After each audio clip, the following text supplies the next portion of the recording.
Salut à tous, c'est Brandon, j'espère que vous allez bien, en tout cas moi c'est le cas.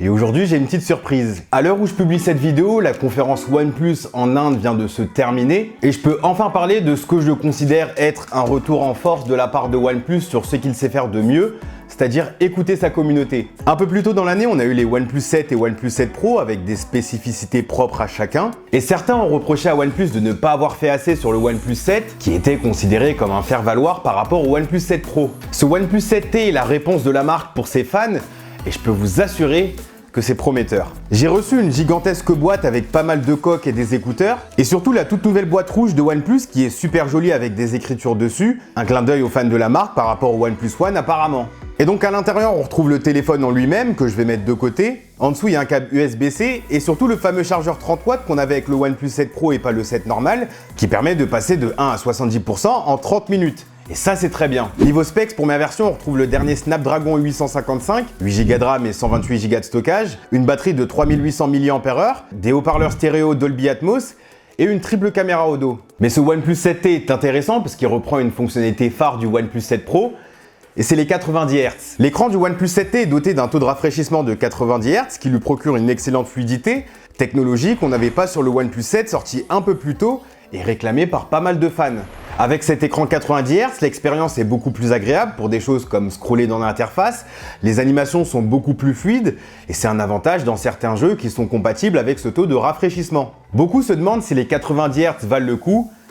Et ma réponse c'est absolument. J'avais beaucoup aimé sur le OnePlus 7 Pro et je pense que ça devrait devenir un standard sur tous nos smartphones. Malheureusement, je trouvais ce téléphone un petit peu trop lourd et trop gros. Là, on revient sur un modèle plus compact. Alors attention, évidemment, ça reste grand, mais c'est beaucoup plus agréable d'avoir un téléphone moins épais et moins encombrant. L'écran en lui-même a l'air bon, c'est un écran Full HD+, OLED de 6,55 pouces, HDR10+, compatible avec différentes calibrations dont le DCI-P3. Il a été amélioré et émet 40% de lumière bleue en moins, ce qui est très bon pour la fatigue visuelle. Mon ami Léo Duff a fait une vidéo dessus et je vous invite sincèrement à aller regarder cette vidéo juste après la mienne. Cet écran est également plus lumineux en plein soleil et puis surtout il est plat. Je sais que certaines personnes ne sont pas fans des écrans incurvés comme on a pu retrouver sur le OnePlus 7 Pro et donc du coup je pense que ce OnePlus 7T plaira à toutes les personnes qui veulent du 90 Hz et qui veulent un écran plat. J'utilise ce smartphone depuis peu donc je vous décrirai la qualité ou non de la dalle. Mais pour ça, n'oubliez pas de vous abonner. Niveau design, ce OnePlus 7T ne change pas beaucoup par rapport au OnePlus 7, en tout cas sur la face avant. On retrouve toujours ce grand écran avec peu de bordure, avec un ratio différent. On retrouve toujours la caméra en forme de goutte d'eau, c'est toujours du verre effet mat avec le contour aluminium. Il y a toujours les boutons de volume à gauche et le bouton de verrouillage plus le slider à droite. Et on retrouve toujours le capteur d'empreinte logé sous l'écran. C'est plutôt à l'arrière qu'il y a eu du changement puisqu'on retrouve 3 caméras au dos dans un module en forme de cercle qui ressort un tout petit peu de l'appareil. Certains aimeront, d'autres non. Personnellement, je ne déteste pas, mais je n'en suis pas fan non plus. Ce qui est bien en tout cas, c'est qu'on passe de 2 caméras à 3. Et puis bonne nouvelle, la plage focale s'est élargie. Il y a un capteur grand angle, un téléobjectif, et puis enfin un ultra grand angle équivalent 17 mm. J'ai pu faire quelques photos avec, sur l'écran du smartphone elles ont l'air plutôt bonnes, mais entre les futures mises à jour et les différentes situations dans lesquelles je risque de me retrouver, je peux évidemment pas vous faire une conclusion tout de suite. Par contre, il y a une chose qui ne change pas, c'est l'expérience OnePlus. Ce OnePlus 7T tourne sous Android 10, la toute dernière version d'Android, avec OxygenOS. C'est une surcouche que j'aime beaucoup car elle est centrée sur l'expérience utilisateur et ça se ressent direct sur l'onboarding, le premier démarrage de l'appareil. Avec Android 10, Google a retravaillé sa navigation gestuelle, j'ai fait une vidéo dessus, je vous invite à la regarder. Et OnePlus a tenu à montrer la nouvelle navigation sous forme de tuto dès le démarrage.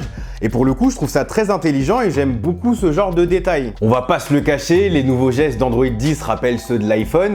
Un swipe vers le haut pour revenir à l'accueil. Vous remarquerez que l'application retourne à sa place, comme chez Apple. Et ça, j'aime beaucoup. Il y a aussi le swipe up plus une retenue pour aller au multitâche.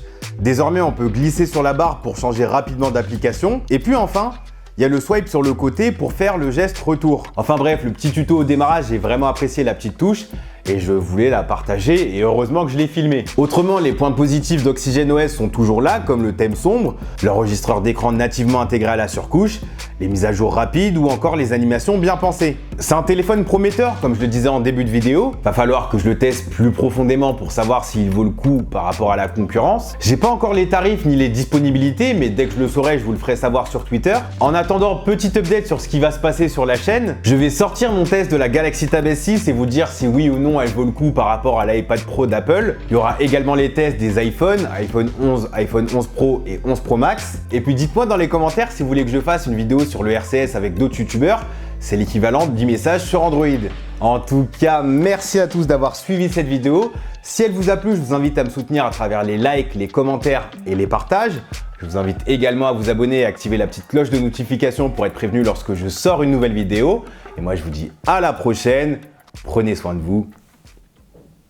Peace.